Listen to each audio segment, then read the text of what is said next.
Hey, it's Tim with the University of Vinyl. Welcome back to my channel. Thank you, as always, for tuning in again.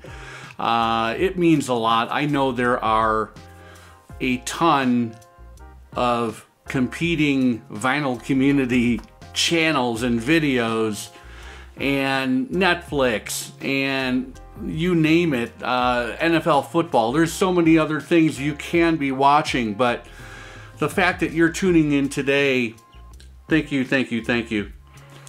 Okay, I want to do another one of my series of videos that is focusing on a particular mastering engineer. And as always, I'm going to feature several different records and pressings that were mastered by this particular mastering engineer.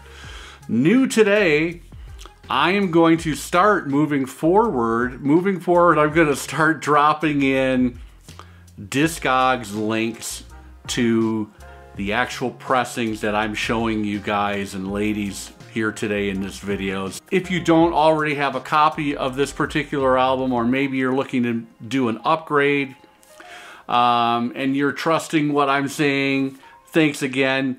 Check out the Discogs link. It's a great place to do research and start there. Maybe, hopefully, you can find one of these records out in the wild at a local shop. Secondarily, if you have to, shop around on Discogs and pull the trigger there, or if you're an eBay person, you may have to do a little give and take and back and forth with that eBay seller, because not all eBay sellers will go all the way down to the run out groove and give you the actual information in the dead wax. Anyway, I'm going to start dropping in Discogs links, and without further ado, I'm ready to start today's video featuring Tim Young. Now, Tim Young is a longtime British mastering engineer. He spent, I think, 17 years at CBS Studios in London. Later became known as the Hit Factory. I think he had a short stint at the Townhouse. If you know the Townhouse, I talk about it often. It was a mixing and mastering and recording facility in London in the Shepherd's Bush neighborhood. I have done at least one video on Townhouse pressings and things to look for there.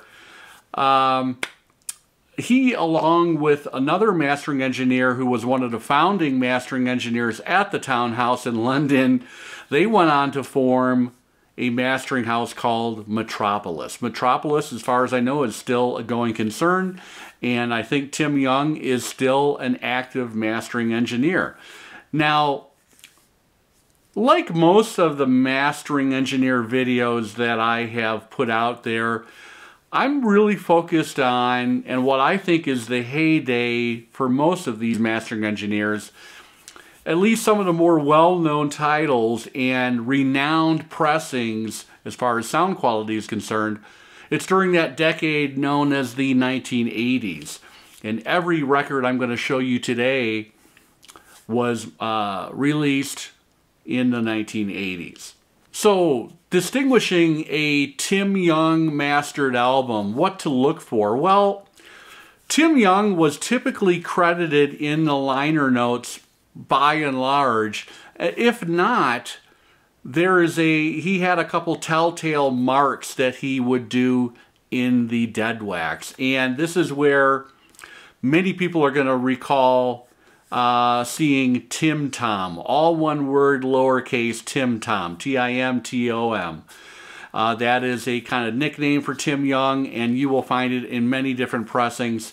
Also, you could look for T-Y, just his initials, usually in capitals, stamped, or sometimes T-Y-1. Those are the main ways to look for a pressing.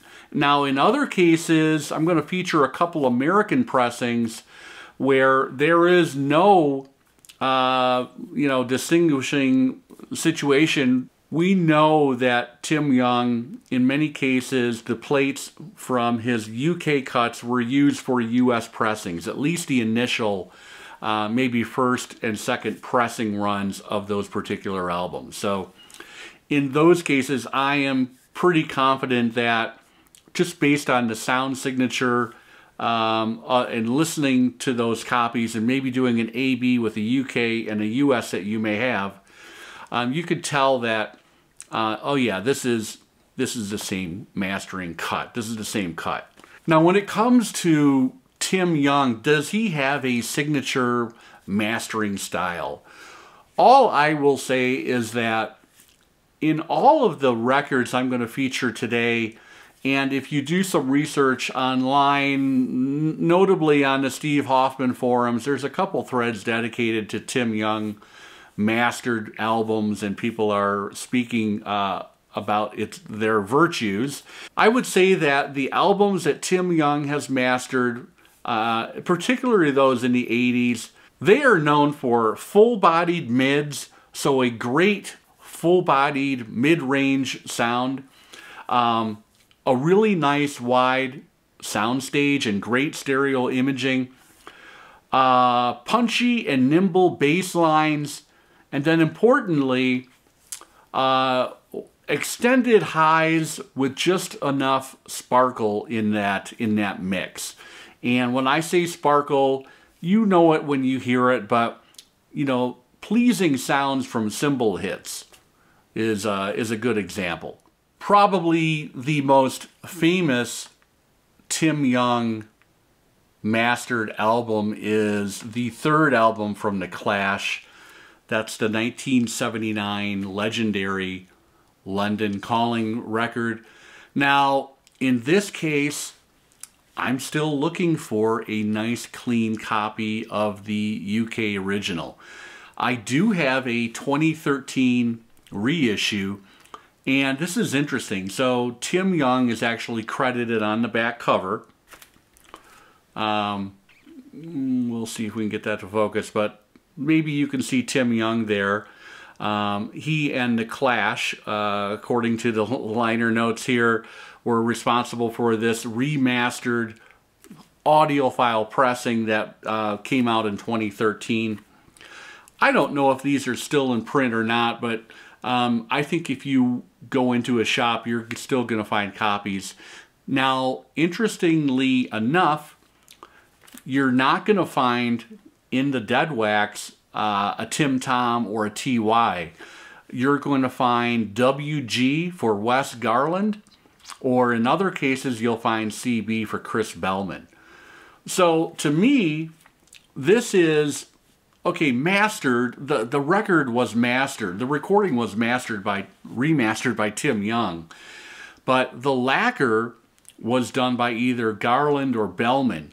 Now, by all accounts, this sounds really, really good to me, but I have never compared it to a UK timtom, and so I'm on the hunt, and maybe eventually when I find that, I'll do a little A-B comparison of this audiophile reissue from 2013 and the timtom. But I will say, hand on my heart, this is a really, really good sounding pressing of this album.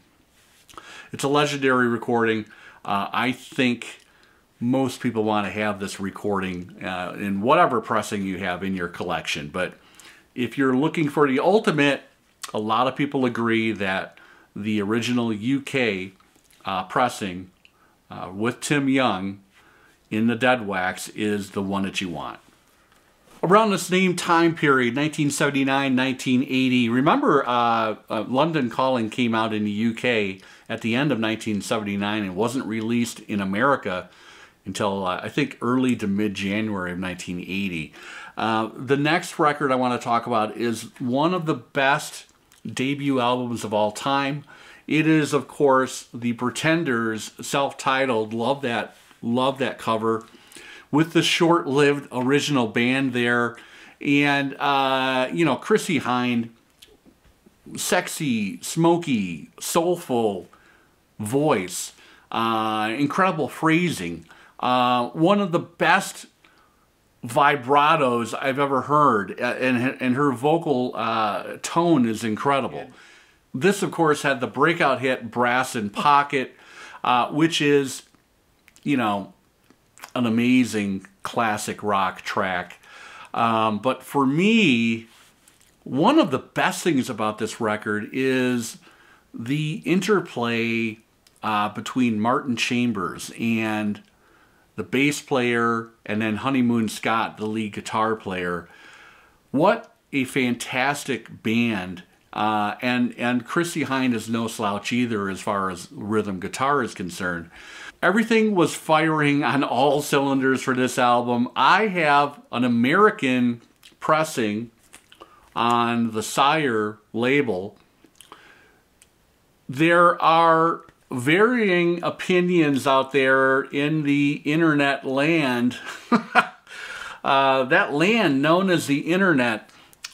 Some people think the American pressing is kind of veiled, not enough separation of instruments, not enough clarity, not enough definition. This was a long album for a 33 1/3 record. There's about 47, 48 minutes of music on this thing. And because of that, I think you have to compensate a little bit and just turn up the volume, okay, a notch or two, to a comfortable level that you're comfortable with. But as you can actually see in the liner notes, I think there's something to the effect, you know, this record is meant to be played loud. And you will get the most benefit from this US Sire pressing with just a little boost in volume.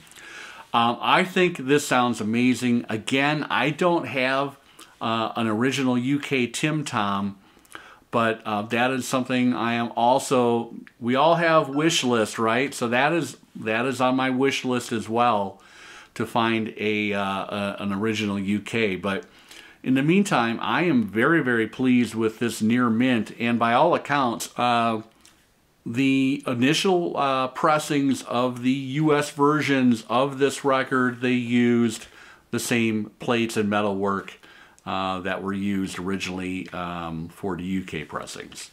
April 1980. Are you seeing a trend here?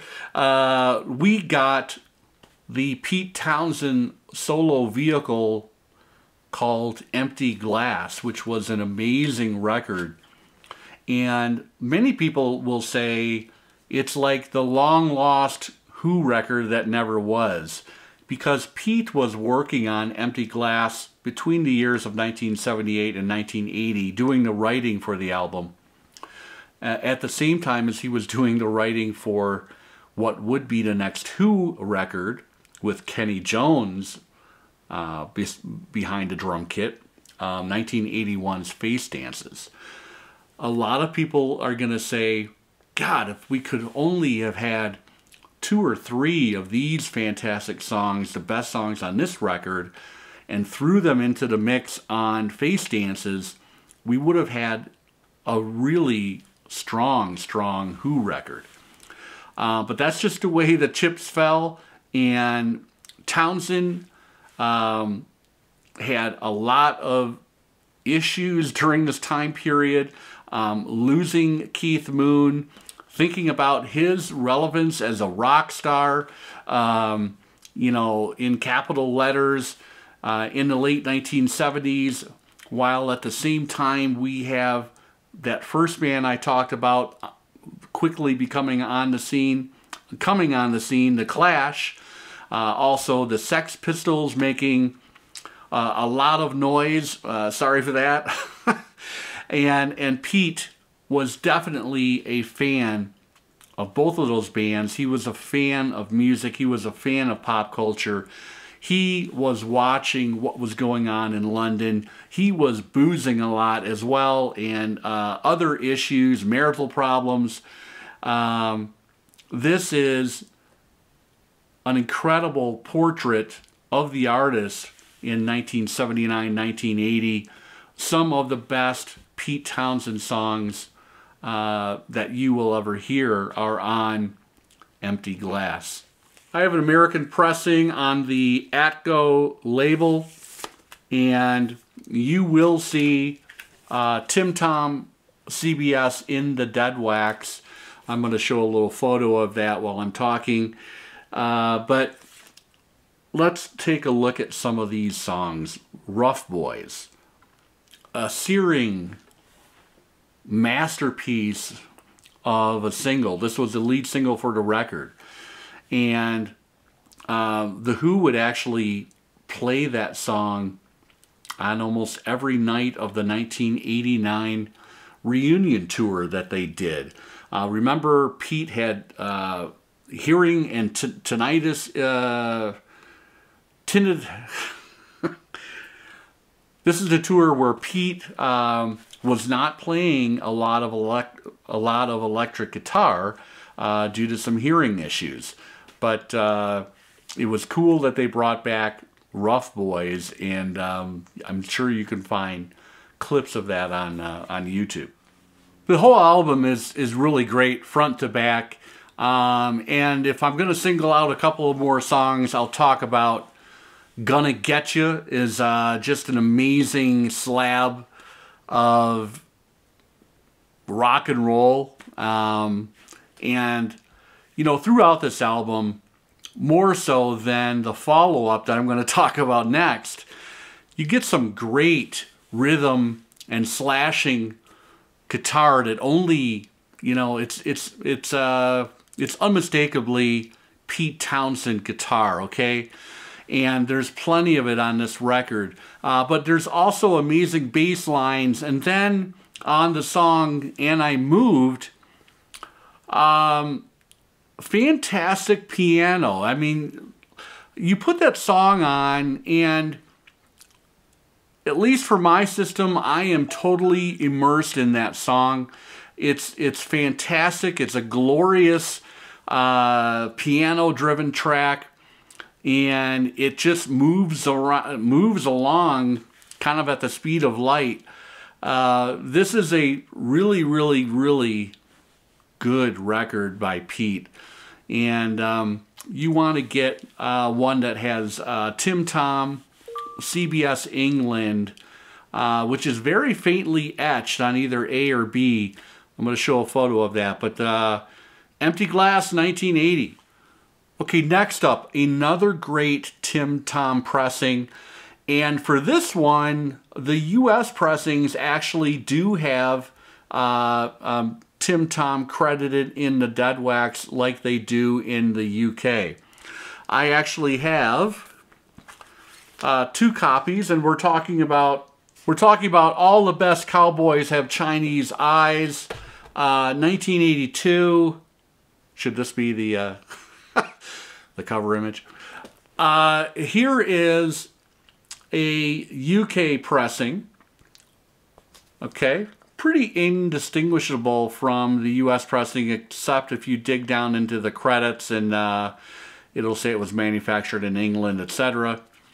Let's take a quick look at, this was on that black Atco label and issued in a gatefold.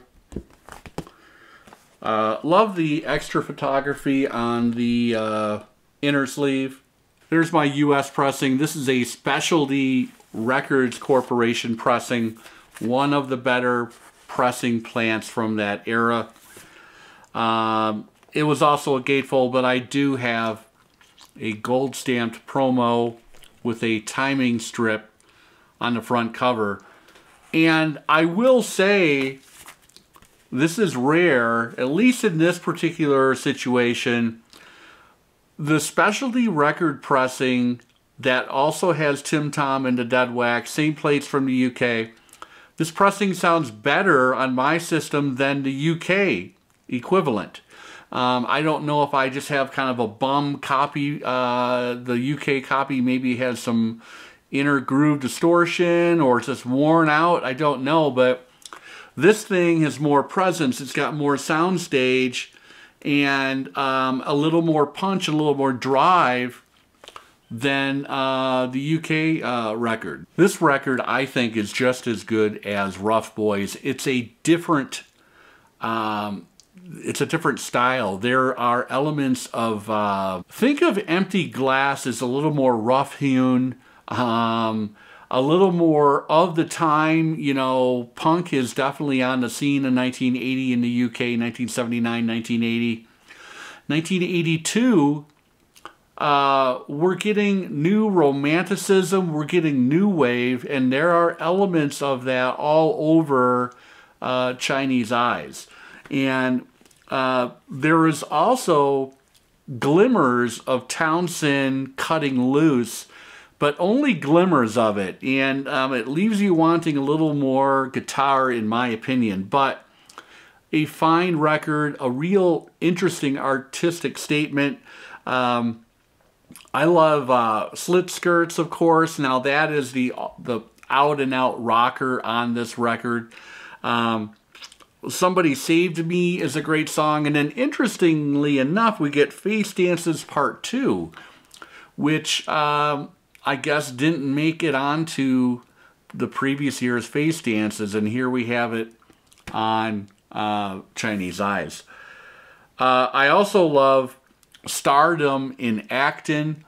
That's where we get some glimmers of really good searing guitar from Townsend.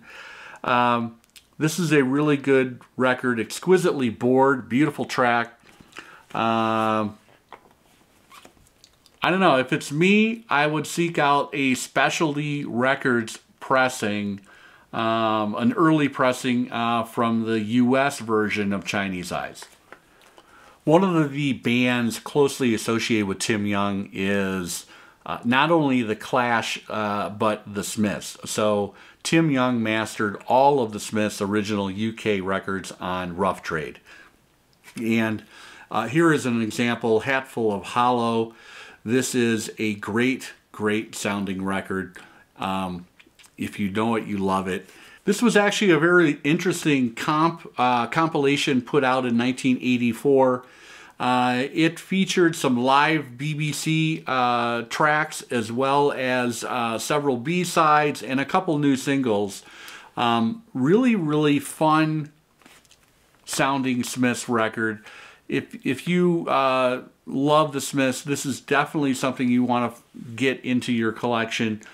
And really fantastic. You know, what did Tim Young do here?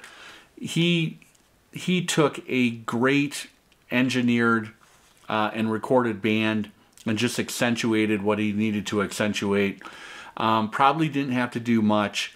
Morrissey and Johnny Marr were really technicians, especially Marr on the recording front. He knew what he was doing, and just love that guitar sound from Johnny Marr all over the Smiths catalog, and then even into, let's say, Electronic, the project that he did with Bernard Sumner. Anyway, that is Hatful of Hollow, another great Tim Young mastered record.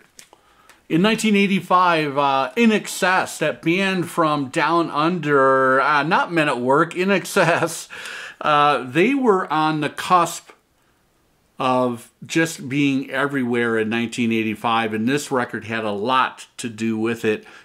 This is a U.S. pressing on the Atlantic label. You will find Timtom Into Dead Wax on this U.S. pressing.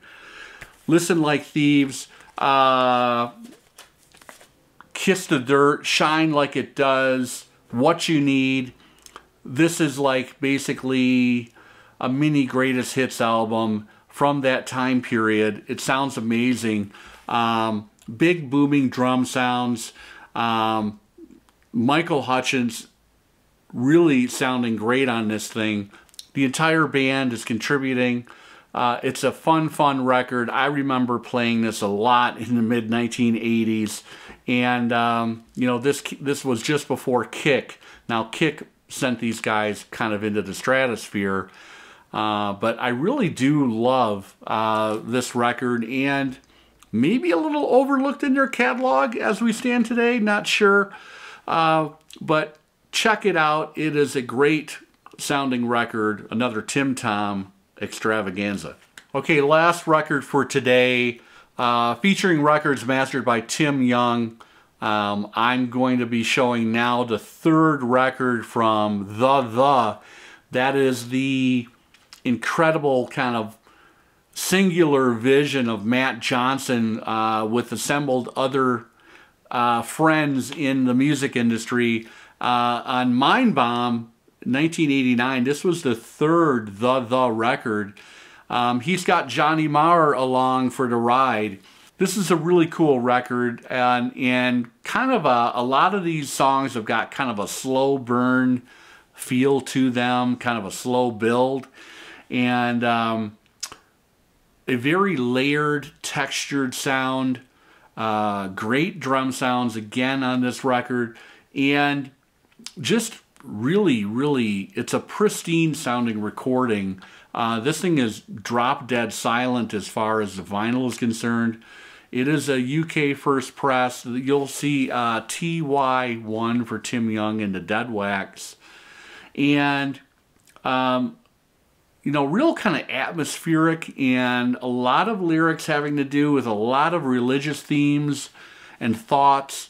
It's an interesting listen. It's definitely not as poppy as Soul Mining or Infected, but it has its appeal for sure. A lot of people think this is the best The record. Definitely worth seeking out. And I don't know about the American pressing, whether that is mastered or cut by someone else. But this is a great Tim Young, timtom, TY cut from 1989, Mind Bomb, The. One thing about Tim Young, he has sat down for many interviews, and I thought maybe to end this, we'll just we'll put up a little clip of an interview with Tim Young talking about his kind of resume and his mastering from the 1980s, some of the people he worked with. So we'll end with that. Thanks, everybody. We will be back soon with a new video. Take care. And what happened, to cut a long story short, is I ended up working for a company that was a subsidiary company of Trident Studios. Now, in 1971, Trident Studios was one of the hottest studios in the world. David Bowie, Elton John made his first 3 important albums there. The Elton John album, Tumbleweed Connection, Madman Across the Water. Mark Bolan with T-Rex, he recorded there. It was a very successful studio. And the guys who owned it had made so much money that they wanted to branch out into another field. So they set up a cassette, an 8-track cartridge duplicating plant in Islington, which is kind of a little bit out of the centre. And I worked there from 1971 to 1976. And what I used to do is I ended up, the last job I had is it was what was called a loop bin system. So it was duplicating cassettes, and you had to make a master tape to do that. And I did that. So that was my job. So 1976, I leave. I go to work for CBS Studios, just doing copy tapes. That was my initial job. And then what happened from that is I progressed from there onto cutting vinyl, learning how to cut vinyl. So I started in March 76, but by October 1978, I'm cutting vinyl all the time, full time. And then in 1979, we're the first studio outside of America to get the Neumann VMS-80 lathe. And my career started to take off, really, the end of that year. I started to pick up my first important client, and basically things went on from there up to when I left Sony, because CBS was bought by Sony, until I left in 1993. There was just LPs and 7-inch singles and cassettes, because 8-track cartridges, although I used to do the mastering for that, they'd pretty much died out by 1976.